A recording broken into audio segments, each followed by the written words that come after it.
আসসালামু আলাইকুম। আমার ইউটিউব চ্যানেল কোয়ান্টাম সায়েন্স সলিউশনের পক্ষ থেকে সবাইকে স্বাগতম এবং আমার ফেসবুক পেজ থেকে সবাইকে স্বাগতম। আজকে আমরা চট্টগ্রাম বোর্ড 2023 সালে একটি গুরুত্বপূর্ণ প্রশ্ন সমাধান করব। এই প্রশ্নটি আসছিল 2023 সালে। তো দেখো, এখানে যে প্রশ্নটা বলা আছে যে 1 নং পাত্রে ধাতব আয়নের অর্ধেক পরিমাণ ক্যাথোডে সঞ্চিত করতে 2 অ্যাম্পিয়ার বিদ্যুৎ কত সময় ধরে প্রবাহিত করতে হবে। তো আমাদের এখানে টির মানটা বের করতে বলছে। তো এখানকার যে অর্ধেক পরিমাণটা আছে সেটাকে আমাদের নিয়ে যেতে হবে কোথায়, ক্যাথোডে নিয়ে যেতে হবে। যেহেতু জিঙ্কের এখানে সক্রিয়তা ফ্রিজের নিচে, তো জিঙ্ক আমাদের ক্যাথোড এবং নিকেল হচ্ছে আমাদের ক্যাথোড। যেহেতু নিকেলের পরিমাণটা সক্রিয়তা ফ্রিজের নিচে এবং জিঙ্কটা হচ্ছে সক্রিয়তা ফ্রিজের উপরে, তো জিঙ্ক হচ্ছে আমাদের অ্যানোড। তো যাই হোক, আমরা 1 নং প্রশ্নের সমাধান করব।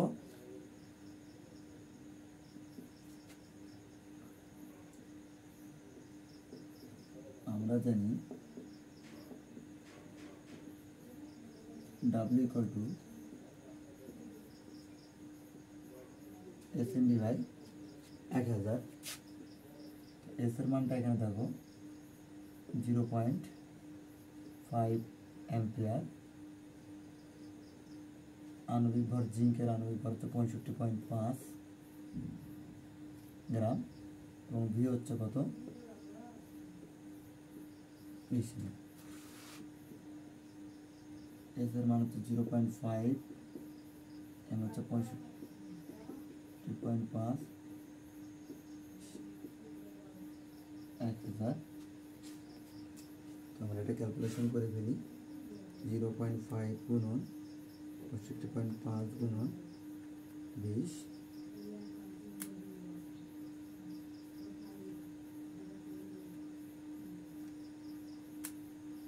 0.655 গ্রাম। তো এইটা এই পাত্রের মধ্যে জমা আছে। কতটুকু আছে? এই পাত্রের মধ্যে এতটুকু অর্ধেক এই পরিমাণ আছে। তো এর অর্ধেক করতে হবে। তো এর অর্ধেক হচ্ছে W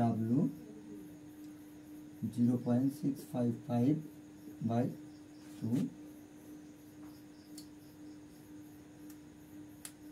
0.33 gram.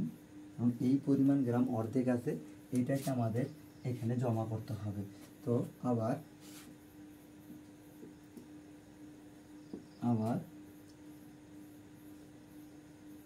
W = MIT by EF। অর্থাৎ যখন আমরা তড়িৎ বিশ্লেষণ করব, তড়িৎ বিশ্লেষণ করলে অবশ্যই ফ্যারাডের যে সূত্রগুলো আছে সেই সূত্রগুলো অবশ্যই আমাদের দিতে হবে। আর অন্য ক্ষেত্রে দেখো, এখানে আমরা তড়িৎ বিশ্লেষণ করিনি, এই জন্য আমরা ফ্যারাডের সূত্রটা ব্যবহার করিনি। কিন্তু এখানে দেখো, যখন আমরা বলতেছি অর্ধেক পরিমাণ সঞ্চিত করবো কোথায়, ক্যাথোডে, তার মানে এর অর্ধেক পরিমাণ এখানে নিয়ে যাব। তো নিয়ে গিয়ে যাতে আমাদের কত পরিমাণ বিদ্যুৎ, এখানে বিদ্যুৎ 2 অ্যাম্পিয়ার বিদ্যুৎ কত সময়, তার মানে টি কত সময় আমাদের সেটা বের করতে হবে।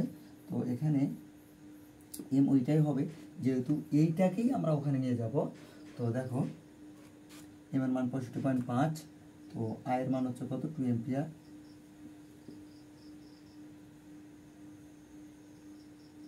এফ হচ্ছে 96,500 কুলম্ব। ই হচ্ছে আদান প্রদানকৃত ইলেকট্রন, অর্থাৎ তুল্য সংখ্যা। কত তুল্য সংখ্যা? জিঙ্ক এখানে 2+, তার মানে 2। আর ডাব্লু আমাদের এইটা। তো আমাদের যদি এখান থেকে ক্যালকুলেশন করে টি চলে আসে, তাহলে আমরা এখানে লিখতে পারি W EF by M I. তো ডাব্লিউ পরিমাণটা কত, 0.33 গ্রাম। ই হচ্ছে 2, এফ হচ্ছে 96,500, এম হচ্ছে 65.5, আর আই হচ্ছে কত, 2 অ্যাম্পিয়ার।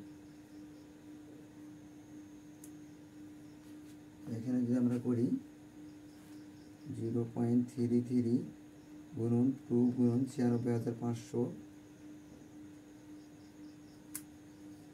ভাগ 65.5, 486.18 সেকেন্ড। অর্থাৎ 1 নং পাত্রের যে ধাতব আয়নটি আছে, দেখো 1 নং পাত্রের ধাতব আয়নটি হচ্ছে জিঙ্ক। এই জিঙ্কে অর্ধেক পরিমাণটা কত 0.33। এই অর্ধেক পরিমাণ ক্যাথোডে সঞ্চিত করে, তার মানে এখান থেকে এখানে নিয়ে আসতে, ক্যাথোডে নিয়ে আসতে 2 অ্যাম্পিয়ার বিদ্যুৎ আমাদের কত সেকেন্ড চালাতে হবে, 486.18 সেকেন্ড প্রবাহিত করতে হবে। কি এই 2 অ্যাম্পিয়ারের বিদ্যুৎ প্রবাহটা এতক্ষণ ধরে চালাতে হবে। এটা ছিল আমাদের গয়ের একটি প্রশ্ন। এখন আমাদের যে প্রশ্নটা করবো হচ্ছে ঘয়ের প্রশ্নটা, এটা একটু মনোযোগ সহকারে দেখতে হবে। দেখো, উদ্দীপকের কোষ বিক্রিয়া স্বতঃস্ফূর্তভাবে ঘটবে কি না। তো কোষ বিক্রিয়াতে স্বতঃস্ফূর্তভাবে ঘটবে কিনা তার জন্য কিছু শর্ত আমাদের জানতে হবে। তাহলে দেখো, যেহেতু এখানে ঘনমাত্রা দেওয়া আছে, আমাদের নান্নর সমীকরণ ব্যবহার করতে হবে। তো এই সেল 0 থেকে বড় যদি হয় তাহলে স্বতঃস্ফূর্তভাবে ঘটে, স্বতঃস্ফূর্ত হয়।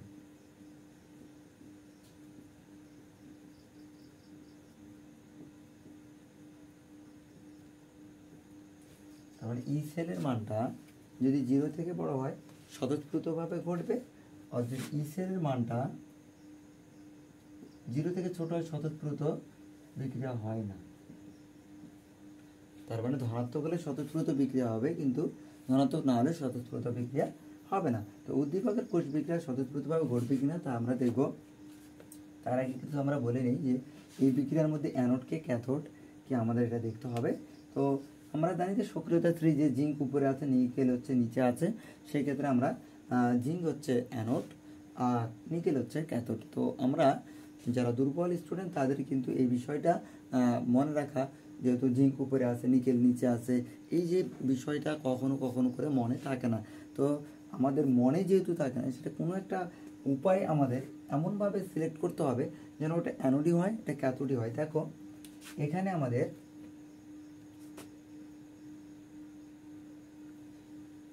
কি দেওয়া আছে দেখবো আমরা। উভয় এখানে বিজারণ ব্যবহার করেছে। কি দেওয়া আছে? বিজারণ। কিভাবে আমি বুঝলাম বিজারণ? তো দেখো, জারণ সংখ্যা কমলে হয় বিজারণ। এখানে জারণ সংখ্যা 2 আর এখানে হচ্ছে কত 0, এখানে 2 এখানে 0। তাহলে দেখো 2 থেকে কমে 0, 2 থেকে কমে 0 হচ্ছে, তার মানে জারণ কমলে বিজারণ হয়। কারণ উভয়ে বিজারণ দেওয়া আছে। তো দুইজনেরই কি হতে পারে না, বিজারণ হতে পারে না।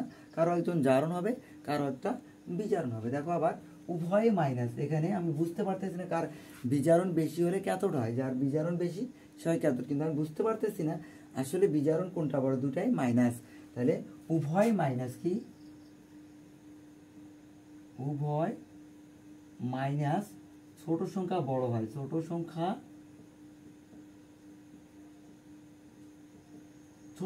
বড়। তাহলে দেখো তো, এটাও মাইনাস এটাও মাইনাস, এটা 0.76 আর এটা 0.25, তার মানে এটাই ছোট সংখ্যা। তাহলে ছোট সংখ্যায় কি হয়, বড় হয়। তার মানে বিজারণ বেশি হলে সেটা কি হয়, ক্যাথোড হয়।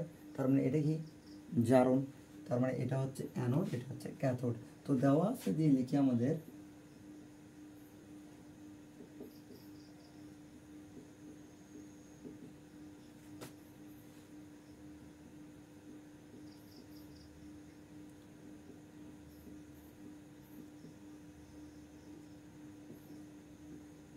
এখন দেখো, যেহেতু এটা অ্যানোড সেহেতু এটা কি হবে, জারণ হবে। কিন্তু আছে কি বিজারণ, তার মানে এটাকে জারণ বানাই নিতে হবে।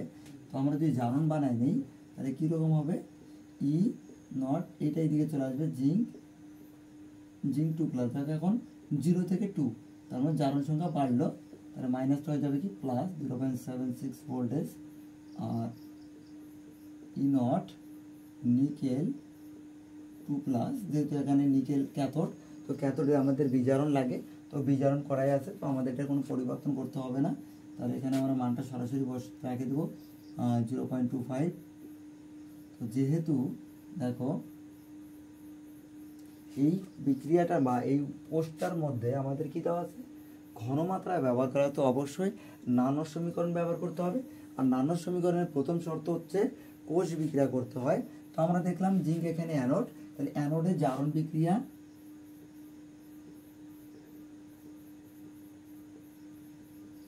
অ্যানোডে জারণ অর্ধ বিক্রিয়া। কি বিক্রিয়া? অ্যানোডে জারণ অর্ধবিক্রিয়া, তো জিঙ্ক কি করবে, 2টি ইলেকট্রন ছাড়বে, কয়টি ছেড়ে জিঙ্ক 2+ পরিণত হয়। অর্থাৎ পরমাণু সবসময় ইলেকট্রন ত্যাগ করতে পারে আর আয়ন সবসময় ইলেকট্রন গ্রহণ করে। তাহলে ক্যাথোডে কি হবে, ক্যাথোডে বিজারণ অর্ধবিক্রিয়া। তাহলে বিজারণ অর্ধবিক্রিয়া কি, আয়ন ইলেকট্রন গ্রহণ করবে, কে, নিকেল, নিকেল 2+, 2টি ইলেকট্রন গ্রহণ করে নিকেলে পরিণত হবে। অর্থাৎ আয়ন ইলেকট্রন গ্রহণ করে পরমাণুতে হয় আর পরমাণু ইলেকট্রন ত্যাগ করে আয়নে পরিণত হয়। এটাকে যদি আমরা 1 নং সমীকরণ ধরি, এটাকে যদি 2 নম্বর ধরি, তো 1 ও 2 আমরা যোগ করে পাই, 1 ও 2 যোগ করে, zinc 2 electron, zinc 2+, nickel 2+, 2 electron nickel. তাহলে এখানে আমাদের কোষ বিক্রিয়াটা কি আসে,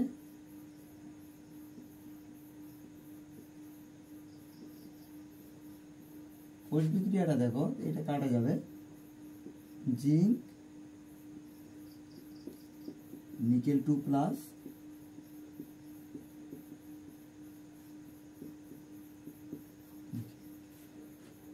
তো দেখো এটা হচ্ছে আমাদের কোষ বিক্রিয়া। তো এখন আমাদের করতে হবে যেটা, যে এখান থেকে আমাদের নানো সমীকরণ ব্যবহার করতে গেলে অবশ্যই ই নট সেলের মানটা বের করে নিতে হয়। তো ই নট সেলের মানটাকে আমরা বের করে নিব, E naught cell equal E naught anode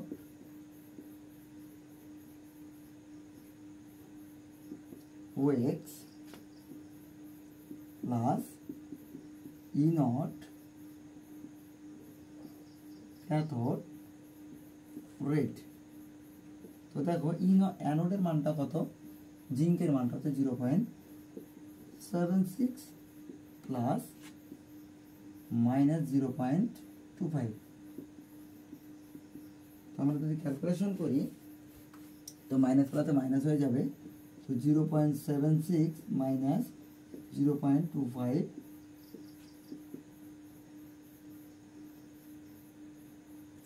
0.76 minus 0.25 বললে আমাদের 0.51 আসে এখানে এত ভোল্টেজ। এখন আবার আমাদের কি করতে হবে, নানা সমীকরণ করতে হবে, যেহেতু ঘনমাত্রা দেওয়া আছে। আবার E cell E naught cell minus RT NF লন উৎপাদের ঘনমাত্রা, উৎপাদ কোনটা, এইটা ডানে যেটা থাকে সেটা উৎপাদ, উৎপাদের ঘনমাত্রা। এখানে আমাদের মোল সংখ্যা, যেহেতু মোল 1 দিতে হবে না, বিক্রিয়কের ঘনমাত্রা কত, নিকেল 2+। তখন আমরা মানগুলো বসাই দেই। তো ই নট সেলের মানটা কত আমাদের, 0.51 মাইনাস আর মান কত, 8.314। টির মান হচ্ছে কত দেখো, টি এখানে দেওয়া হচ্ছে 25 ডিগ্রি সেলসিয়াস, কত, টি 25 ডিগ্রি সেলসিয়াস, বা লেখা যায় এখানে 25 যোগ 273 298 কেলভিন। তাহলে 298। এন হচ্ছে আদান প্রদানকৃত ইলেকট্রন, আদান প্রদান কয়টা করছে, 2টাই আদান প্রদান করছে। এ হচ্ছে 96,500 লন জিঙ্কের ঘনমাত্রা কত, 0.5 আর নিকেল 2+ এর ঘনমাত্রাটা হচ্ছে 0.2। তো দেখো আমরা ক্যালকুলেশন করে নিই, তো এটা থাক 0.51 মাইনাস, তাহলে 8.314 গুণন 298 ভাগ 2।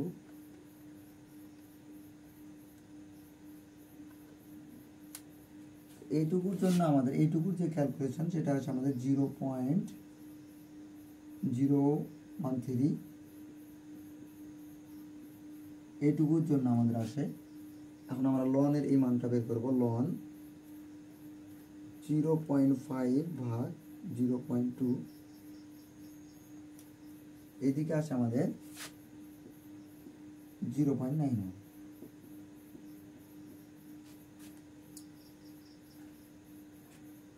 একবারে যদি আমরা করি 0.51 মাইনাস 0.013 গুণন 0.91,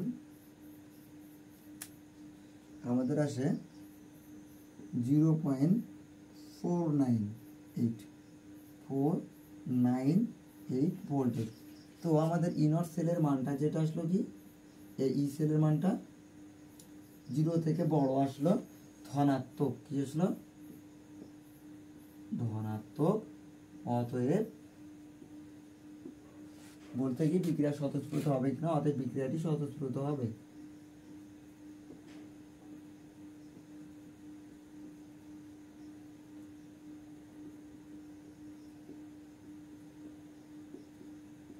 বিক্রিয়াটি স্বতঃস্ফূর্ত হবে।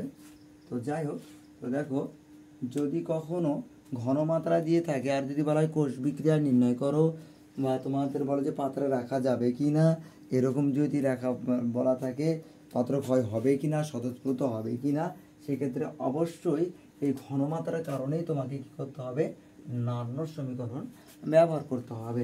তো নার্নর সমীকরণ ব্যবহারের পূর্বে আমাদের অ্যানোড ক্যাথোড চিহ্নিত করতে হবে। অ্যানোডকে ক্যাথোডকে জারণ বেশি হলে সেটা হয় অ্যানোড, আর জারণ কম হলে সেটা হয় ক্যাথোড।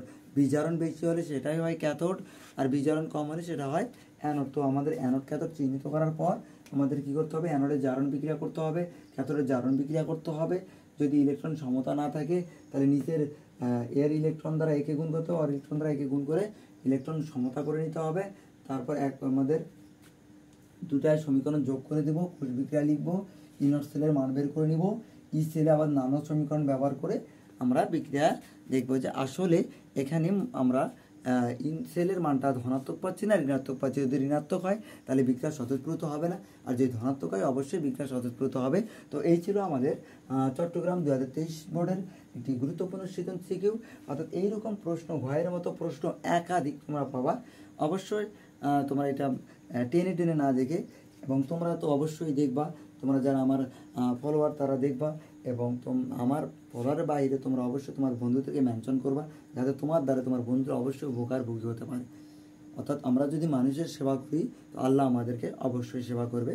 এবং আমি চাই তোমাদের সামনে পরীক্ষা, সবার পরীক্ষা ভালো হোক, যে যার মনের আশা সেটা যেন পূরণ হয়। এই জন্য আমি তোমাদের পাশে থাকার চেষ্টা করতেছি। তোমরা সবাই আমাকে সাপোর্ট করবে, আমার ইউটিউব চ্যানেলকে সাবস্ক্রাইব করবে এবং আমার ফেসবুক পেজটাকে ফলো দিয়ে আমার পাশে থাকবে ইনশাআল্লাহ।